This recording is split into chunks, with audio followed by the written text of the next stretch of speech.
وجهك صباح العيد والعيد شوفه زين، والعيد شوفه زين. والله وقد وجيت يا ناعس الطرفين، يا ناعس الطرفين. لا تروح عني بعيد، عيدي معك عيدين. من ضد خلق الله ملكتني والله، ملكتني والله. ملكتني والله، خذتنا يا زين والروح ممنونة. الشوق يلعب يهب لي هبي هبي. قلت لي وينك نبهك بعينك، تعرف حبيبك زين والروح ممنونة. الشوق يلعب يهب لي هبي هبي هبي.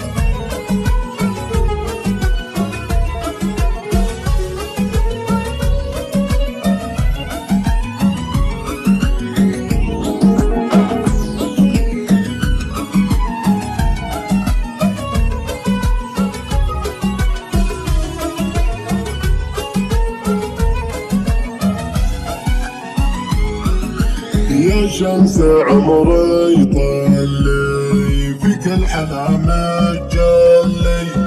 الموت تحت الثامن، كلك دلع من قدك. الوقت مر وحالي غالي وتبقى غالي، من غرتك لقدامك.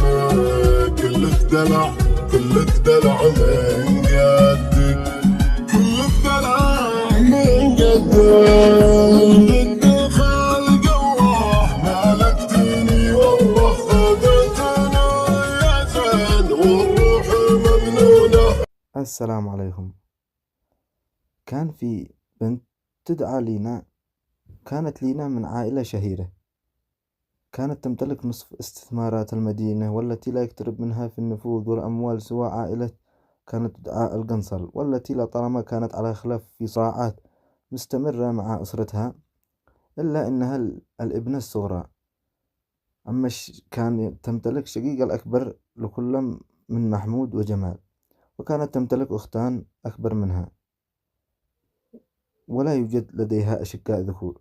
ففضلت أخواتها أن يكملين مشوارهن التعليمي ويكتفين بهذا، فيقضين حياتهن بين النادي الرياضي والمنزل وأماكن التسوق. لكن بالنسبة لها كان الوضع مختلف، فكانت دائما تحلم أن تقف جنبا إلى جنب بجوار والدها، وأن تتعلم من خبرته ومهاراته في عالم التجارة. المهم درست العلاقات العامة في الجامعة، تخرجت من 3 أعوام. من قبل التخرج وهي كانت تعمل مع والدها في المقر الرئيسي للشركة، والذي كان يديره عمها كان اسمه محمود، والذي حرص على أن يساعدها منذ اليوم الأول، وأن يدفع ابنها الأكبر رامي على أن يشرح لها كل ما تحتاج حتى تتقن عملها.